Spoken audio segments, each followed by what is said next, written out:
They were just kids then, and kids are cruel, but they never meant it to go so far. The entire second grade of the private school consisted of 8 kids. Out of those 8, 4 always had to stay after hours. The school did not have the funding for a bus system, so the kids either walked home, which was rare since the school was in the middle of the country, or were picked up by their parents. Some stayed after usually because their parents worked late. Of course, the younger kids didn't mind. The after-school care was like another recess. The 4 second graders were Mark, Nathan, Thomas, and the only girl, Michelle. The boys did not like Michelle hanging out with them. But since all the kindergartners and first graders were always picked up and Michelle was too shy to hang out with the older kids, they begrudgingly let her play with them. Because of this, though, they could not have their secret club meetings like they did during recess. They tried a few times to push Michelle away.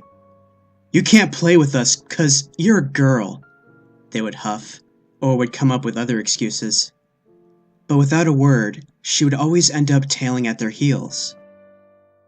They finally had enough after a while, and searched for a way of getting rid of the little girl. The soccer field next to the playground was bordered by a forest. A little ways into the forest was a little cave made up of a few rocks mounted around each other, with just enough room for a small child to creep in. During after-school care, some kids would sneak off to the soccer field and even into the woods. When the 4 second graders would play hide and seek, Michelle would always hide there. The boys could never find her, because only she knew of this perfect hiding place. They would eventually tire of looking for her and cry, "Ollie, Ollie, Oxenfree," and she would take different paths so as not to be detected, coming out sometimes very far from her hiding spot.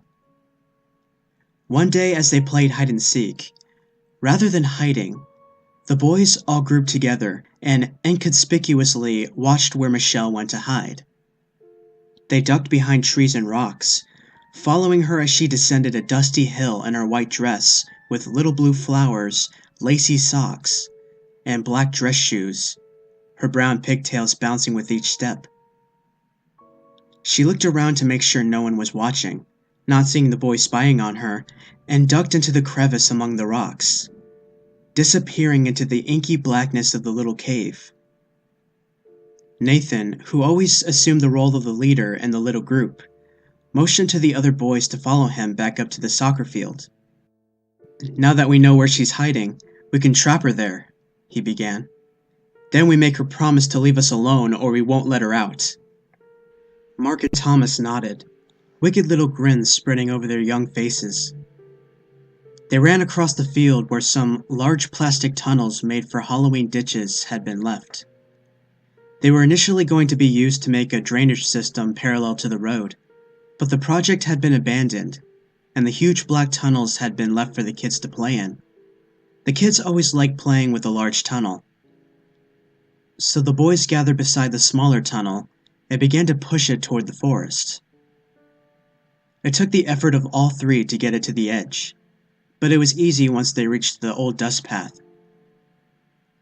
The hill was at a slope where all they had to do was to push it one good time, and it went barreling down the hill directly at the cave.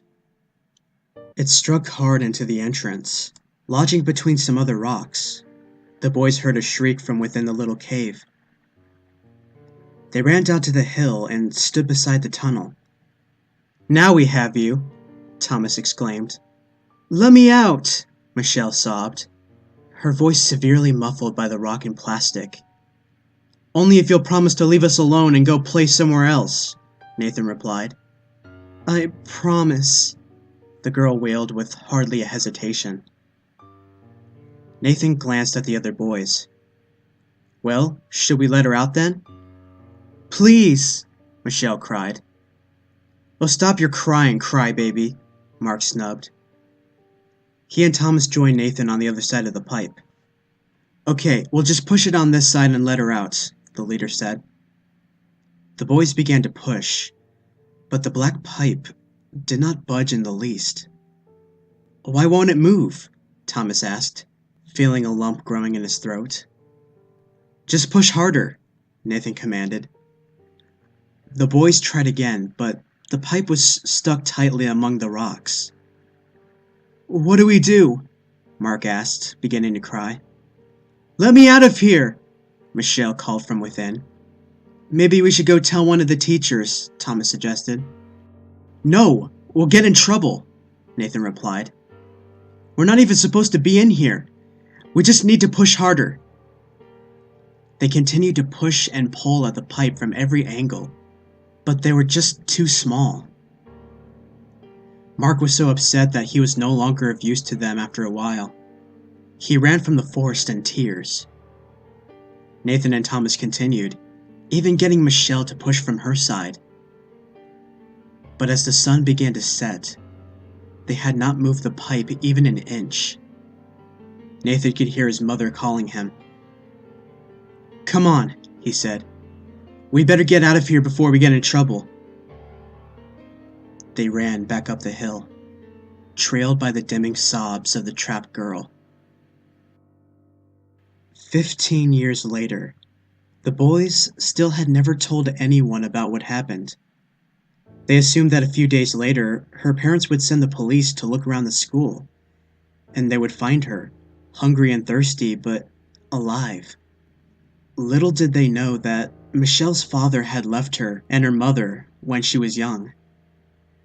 And her mother was a druggie who, after a couple of days, was so far gone that she forgot she even had a daughter. She would ride to school every evening, but could not remember why. So no one went looking or found Michelle in her hiding place.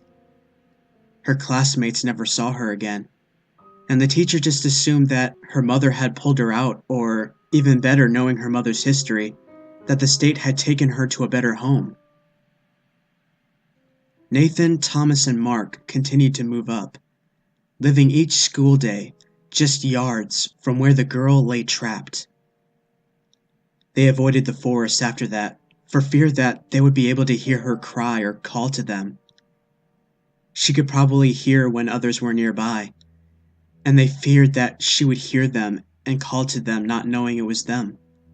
They made up stories about a wailing and crying monster that lived in the forest to keep others away.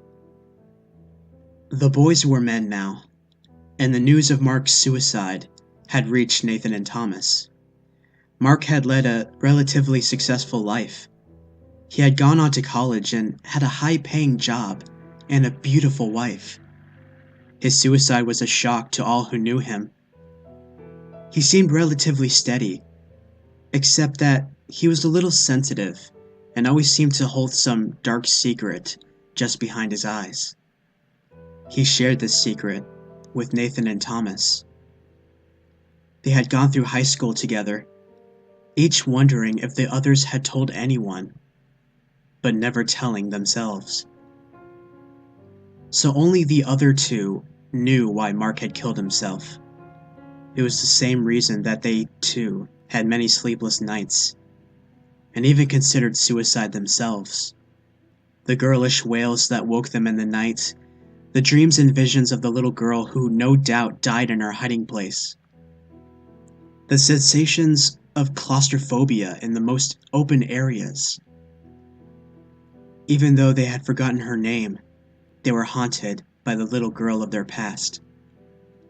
Nathan and Thomas did not know of each other's whereabouts, but both learned of their old classmate's death.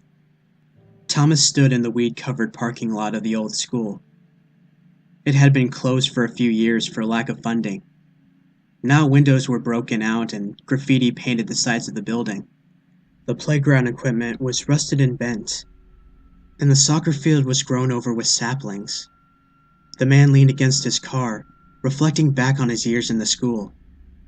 How things had changed after that fateful day. He was not a burly man, but he had a rugged, scraggly beard. His clothes were wrinkled, and he looked altogether neglected because of his friend's death.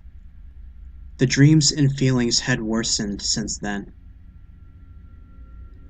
As he stood silently, watching the sun lower, and trying to gather confidence, another car drove into the lot. At first, he thought it might be the police, so he quickly fabricated a story as to why he was there. But from the new-looking white car stepped a familiar figure, eyes sunken and face sallow. "Nathan?" Thomas lifted from his car. "Hey, Thomas," Nathan replied, stepping forward as he closed his car door. "It's good to see you. How have you been?" He too was ragged-looking, his hair messy and stubble on his chin. The friends were happy to see each other, but knew what had brought them together. Greetings were brief, and they turned back to the silence that Thomas had been in before. Seeing that they were running out of light, Thomas broke the silence again. "So, do you remember her name?" "Michelle Collins," Nathan replied, still looking away. "I researched it before I came. I actually still had a yearbook from way back then." Nathan said nothing more. Thomas was surprised at his friend's hesitancy. He still expected his leader to tell him what to do next. Nathan had always had a leader's attitude, and anyone around him felt they should do as he did. So Thomas waited nervously, hoping that Nathan would still lead him. When Nathan did nothing, he said, "We'd better go do this. I'm sure neither of us want to endure another night under this weight." "You're not angry?" Nathan asked suddenly. "What do you mean? About what?" Thomas asked in surprise. The two began to walk. "I still feel as though it's all my fault," Nathan continued. "I'm the one who came up with the idea, and I'm the one who told you and Mark not to tell. We were kids back then," Thomas interrupted him. "There's no use putting the blame on anyone." They walked down the hill onto the soccer field and continued to the edge of the forest. Both felt the hairs on their necks stand as they stood paralyzed in sight of the old pipe. The dust path was covered with weeds and vines, and a sapling grew in front of the tunnel. "Let's go," Nathan whispered to Thomas's relief. Nathan grabbed the sapling first, yanking it from the ground down to its roots. Each took a side of the pipe. "Michelle," Nathan called out. "I know we're late, but we came back to let you out." Seized with emotion, Thomas cried, "You can play with us if you want to." Now taller and stronger, the men were able to free the pipe from the rocks, letting it tumble to the side as they looked into the cave. Inside was a small figure, perfectly preserved in her tomb. She looked even smaller with the little flesh that remained, and still had long brown hair done up in pigtails. A white dress with blue flowers were draped over the caved-in body, leaning against the corner of the cave. The shoes lay awkwardly nearby, and the socks were still attached to her feet, though they were soiled now with decayed material. At some point, her jaw had come detached, and lay at her curved-in wrists and fingers, leaving an open gap below her upper jaw where the men could see the front of her spine. She lay in a partial fetal position, her arms and hands curved inward, and her legs sprawled to the side. Her head rested against the wall, showing her despair and her last days of imprisonment. Thomas reared back, heavy and retching, and leaned against a nearby rock. Nathan crashed on the opposite side of the hideaway against a tree. His face had grown deathly pale, and was dotted with perspiration from the exertion of moving the pipe, and from the sight of the girl's skeleton. "When we were little, I used to think that she would just go away and never come back," he said dreamily. "You still shouldn't blame yourself," Thomas said, spitting a little stomach acid which had made its way up his throat. "So then, why don't I feel any better from this?" Nathan sighed. "I don't either," Thomas said, still standing. Maybe it's just these years of guilt. It can't all just go away with a single act. I think it can, Nathan added. Michelle wants something. That's why she keeps haunting us. The guilt just drove us further away from her. It's what killed Mark. What do you propose we do then? Thomas asked. Nathan gave a deep sigh and stood up. He walked back up the darkening path, followed by Thomas. By the time they were halfway across the soccer field back toward the parking lot, it was nearly dark. There really was a good hiding place she found, Thomas whispered. Wait, that's it! Nathan stopped. He turned and ran back to the forest edge. Thomas joined him. She's been waiting for someone to find her all this time, Nathan began.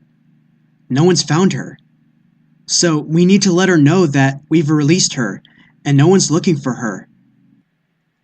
They both looked at each other, knowing exactly what the other was thinking. They yelled in unison, "Ollie, Ollie, Oxenfree!" Their calls echoed through the thick evening air. A moment later, they could see, as though superimposed on reality, the rebuilt figure of little Michelle bounding up the hill from her hiding spot. She glowed slightly in the darkness and did not appear quite solid. She reached the edge of the forest, just a few feet from the men, and looked around. Her eyes rested on the men, who gasped in shock. She turned and smiled silently, and then, before their disbelieving eyes, she disappeared. The men walked back up the parking lot without a word between them. They knew for sure that she was free. There was no need to tell anyone. All she wanted was to know that she could come out of hiding and move on. Now they too could move on. Thomas and Nathan stood awkwardly between their cars in the glow of an old hazy blue streetlight. So that's it, Thomas shrugged. I guess I'll be seeing you around. Yeah, I'll see you, Nathan nodded. They walked to their cars. Hey Thomas, Nathan turned back. Yeah? Thomas looked up hopefully. What do you say we go get some coffee? We've got a lot of catching up to do, Nathan suggested. I like that, Thomas smiled. I know a great place just down the road. I'll follow you then, Nathan replied. They got into their cars and rode off into the night.